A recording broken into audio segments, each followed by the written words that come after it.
ಹಾಸನದಲ್ಲಿ ಭರ್ಜರಿಯಾಗಿ ಸಮಾವೇಶವನ್ನ ಮಾಡಲಾಗಿದೆ. ಆದ್ರೆ ಈ ಹಾಸನ ಸಮಾವೇಶವನ್ನ ಮಾಡಿದ್ದೇ ದೇವೇಗೌಡರನ್ನ ಕೆಣಕೋದಕ್ಕ. ದೇವೇಗೌಡರ ಕರ್ಮ ಭೂಮಿಯಲ್ಲಿ ಸಿಎಂ ಹಾಗೂ ಡಿಸಿಎಂ ಅಬ್ಬರಿಸಿದ್ದಾರೆ. ದೇವೇಗೌಡರ ಕೋಟೆಯಲ್ಲಿ ಕಾಂಗ್ರೆಸ್ ಬಲ ಪ್ರದರ್ಶನ ನಡೆದಿದೆ. ಭಾಷಣದ ಪ್ರತಿ ಸಾಲಿನಲ್ಲೂ ಕೂಡ ಎಚ್.ಡಿ. ದೇವೇಗೌಡ್ರೇ ಟಾರ್ಗೆಟ್. ಹಾಸನದಲ್ಲಿ ಸಿದ್ದರಾಮೋತ್ಸವ ಮಾದರಿಯಲ್ಲೇ ಈ ಸಮಾವೇಶ ನಡೆದಿದೆ. ಎಚ್ಡಿಕೆ ಎಚ್ಡಿಡಿ ಕಣ್ಣೀರು ಪಾಲಿಟಿಕ್ಸ್ಗೆ ಸಿಎಂ ತಿರುಗೇಟ್ ಕೊಟ್ಟಿದ್ದಾರೆ. ಸರ್ಕಾರ ಬೀಳುತ್ತೆ ಅಂತ ಹೇಳ್ತಾ ಇದ್ದಂತ ದೇವೇಗೌಡರಿಗೆ ಸಿದ್ದರಾಮಯ್ಯ, ಡಿಕೆ ಶಿವಕುಮಾರ್ ಕೌಂಟರ್ ಕೊಟ್ಟಿದ್ದಾರೆ. ಹಾಸನವನ್ನ ಕೈವಶ ಮಾಡಿಕೊಳ್ಳೋದಕ್ಕೆ ಪಣ ತೊಟ್ಟಿದ್ದಾರೆ ನಾಯಕರು. ಈಗಾಗಲೇ ಚನ್ನಪಟ್ಟಣದಲ್ಲಿ ಕಾಂಗ್ರೆಸ್ ಗೆದ್ದು ಬೀಗಿದೆ. ಮುಂದಿನ ಟಾರ್ಗೆಟ್ ಹಾಸನ. ಇದೀಗ ಹಾಸನದಲ್ಲೂ ಕೂಡ ಜೆಡಿಎಸ್ಗೆ ತಿಲಾಂಜಲಿ ಇಡೋದಕ್ಕೆ ತಂತ್ರಗಾರಿಕೆಯನ್ನ ಮಾಡಲಾಗ್ತಾ ಇದೆ. ಅದಕ್ಕೆ ಮುನ್ನೆಚ್ಚರಿಕೆಯಾಗಿ ಹಾಸನ ಸಮಾವೇಶದ ಮೂಲಕ ಎಚ್ಚರಿಕೆ ನೀಡಲಾಗಿದೆ. ಇನ್ನು ನಿನ್ನೆ ನಡೆದಂತ ಸಮಾವೇಶದಲ್ಲಿ ಸಿಎಂ ಹಾಗೂ ಡಿಸಿಎಂ ಇಬ್ರು ಕೂಡ ಏನೇನ್ ಮಾತಾಡಿದ್ರು ಬನ್ನಿ ನೋಡೋಣ. ಏನಂತ ಹೇಳಿದ್ರು? ಮತ್ತೆ ಬಿಜೆಪಿ ಅಧಿಕಾರಕ್ಕೆ ಬರಲ್ಲ. 2019ರಲ್ಲಿ ಹೇಳಿರೋದು. ಮತ್ತೆ ಅಧಿಕಾರಕ್ಕೆ ಬರಲ್ಲ.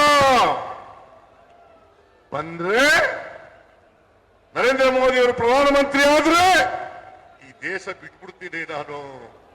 ಮಿಸ್ಟರ್ ದೇವೇಗೌಡ್ರೆ, ದೇಶ ಬಿಡಬೇಡಿ, ಇಲ್ಲೇ ಇರಿ. ದೇಶ ಬಿಡಬೇಡಿ, ಇಲ್ಲೇ ಇಡಿ. ದೇಶ ಬಿಡಕ್ ಹೋಗ್ಬೇಡಿ. ಏನ್ ನನಗಿಂತ ಒಂದು 15 ವರ್ಷ ದೊಡ್ಡವರು ಪಾಪ ದೇವೇಗೌಡರು. ನನಗಿಂತ 15 ವರ್ಷ ದೊಡ್ಡವರು. ಅವ್ರ ವಯಸ್ಸಿಗೆ ತಕ್ಕಾಗಿ ಮಾತಾಡ್ಬೇಕಲ್ಲ.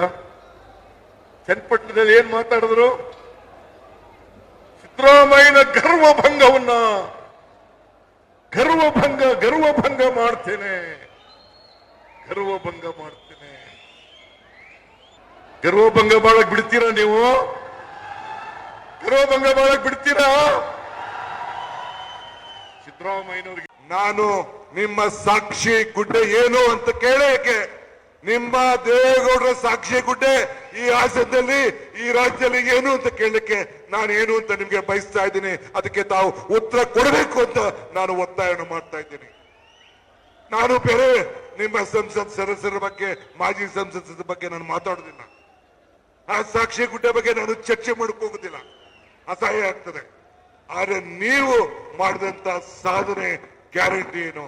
ಅದಕ್ಕೆ ಇವತ್ತು ಈ ಜನ ಕಲ್ಯಾಣ ಕಾರ್ಯಕ್ರಮದಲ್ಲಿ, ಜನ ಕಲ್ಯಾಣ ಸಮಾವೇಶದಲ್ಲಿ ನಮ್ಮ ಕಾಂಗ್ರೆಸ್ ಪಕ್ಷದ ಇತಿಹಾಸ, ತಂದೆ ತಾತ ಪ್ರಧಾನಮಂತ್ರಿ, ಮಗ ಮುಖ್ಯಮಂತ್ರಿ, ನಿಮ್ಮ ಕ್ಷೇತ್ರದಲ್ಲೇ ಇವತ್ತು ಚನ್ನಪಟ್ಟಣದಲ್ಲಿ ಜನ ನಿಮ್ಮನ್ನ ಒಪ್ಪಿಲ್ಲ.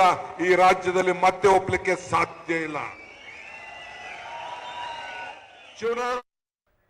ಮತ್ತಷ್ಟು ಡೀಟೇಲ್ಸ್ ಅನ್ನ ನೀಡ್ತಾರೆ ನಮ್ಮ ಪ್ರತಿನಿಧಿ ದೀಪಾ. ನೇರ ಸಂಪರ್ಕದಲ್ಲಿ ಜಾಯಿನ್ ಆಗಿದ್ದಾರೆ. ದೀಪಾ, ನಿನ್ನೆ ನಡೆದಂತ ಈ ಜನ ಕಲ್ಯಾಣೋತ್ಸವದಲ್ಲಿ ಕಾಂಗ್ರೆಸ್ ಬಲ ಪ್ರದರ್ಶನ ಒಂದು ಕಡೆಯಾದ್ರೆ, ಮತ್ತೊಂದು ಕಡೆಯಲ್ಲಿ ಟಾರ್ಗೆಟ್ ಹಾಸನ, ಅದರ ಜೊತೆಯಲ್ಲಿ ಟಾರ್ಗೆಟ್ ದೇವೇಗೌಡರು ಅನ್ನುವಂತ ರೀತಿಯಲ್ಲೇ ಕಾಣಿಸ್ಕೊಂಡಿದೆ ಈ ಸಮಾವೇಶ. ಡೀಟೇಲ್ಸ್ ಅನ್ನ ಕೊಡ್ತಾ ಹೋಗೋದಾದ್ರೆ ದೀಪಾ.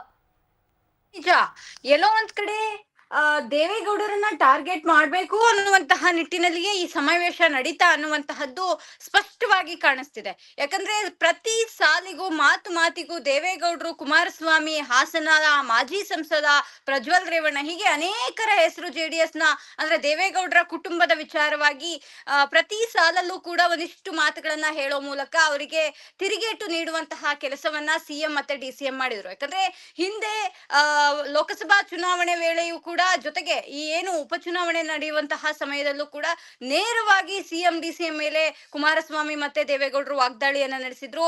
ಮುಂದೆ ಈ ಸರ್ಕಾರ ಇರೋದಿಲ್ಲ ಅನ್ನುವಂತಹ ಮಾತುಗಳನ್ನ ಬಹಿರಂಗವಾಗಿಯೇ ಹೇಳ್ತಾ ಇದ್ರು. ಆದ್ರೆ ಇದೀಗ ಅವೆಲ್ಲವನ್ನೂ ಕೂಡ ಗಮನದಲ್ಲಿಟ್ಕೊಂಡು, ಅವೆಲ್ಲವನ್ನೂ ಕೂಡ ಇವತ್ತು ಅಂದ್ರೆ ನಿನ್ನೆ ನಡೆದಂತಹ ಹಾಸನದಲ್ಲಿ ನಡೆದಂತಹ ಸಮಾವೇಶದಲ್ಲಿ ತಿರುಗೇಟು ನೀಡುವಂತಹ ಕೆಲಸವನ್ನ ಸಿಎಂ ಡಿಸಿಎಂ ಮಾಡಿದ್ದಾರೆ. ಅದೇ ಕಾರಣಕ್ಕೆ ಹಾಸನದಲ್ಲೇ ಈ ಒಂದು ಸಮಾವೇಶ ಮಾಡಬೇಕು ಅನ್ನುವಂತಹ ನಿಟ್ಟಿನಲ್ಲಿಯೂ ಕೂಡ ಆಯೋಜನೆ ಮಾಡಲಾಗಿದೆ. ಯಾಕಂದ್ರೆ ಈಗಾಗಲೇ ಚನ್ನಪಟ್ಟಣದಲ್ಲಿ ಜೆಡಿಎಸ್ ನ ಒಂದು ಹಂತದಲ್ಲಿ ಮುಗಿಸೋದಕ್ಕೆ ಎಲ್ಲಾ ರೀತಿಯಾದಂತಹ ವೇದಿಕೆ ವೇದಿಕೆ ಸಿದ್ಧವಾಗಿತ್ತು, ಅದರಂತೆ ಚನ್ನಪಟ್ಟಣ ಕಾಂಗ್ರೆಸ್ ಕೈವಶ ಆಯ್ತು. ಆದ್ರೆ ಇದೀಗ ಹಾಸನಕ್ಕೂ ಕೂಡ ನಾವು ಹಾಸನವನ್ನು ಕೂಡ ವಶ ಮಾಡ್ಕೊಳ್ಬೇಕು ಅನ್ನುವಂತಹ ನಿಟ್ಟಿನಲ್ಲಿ ಒಂದಿಷ್ಟು ವೇದಿಕೆಯನ್ನ ಸಿದ್ಧ ಮಾಡ್ಕೊಂಡಿರ್ತಿತ್ತು. ಹಾಗಾಗಿಯೇ ನಿನ್ನೆ ನಡೆದಂತಹ ಹಾಸನದಲ್ಲಿ ನಡೆದಂತಹ ಸಭೆಯಲ್ಲಿ ವಾಗ್ದಾಳಿಗಳ ಮೇಲೆ ವಾಗ್ದಾಳಿಗಳನ್ನ ನಡೆಸಿದಂತಹದ್ದು. Ashwini. Right Deepa, thank you ಡೀಟೇಲ್ಸ್ಗೆ.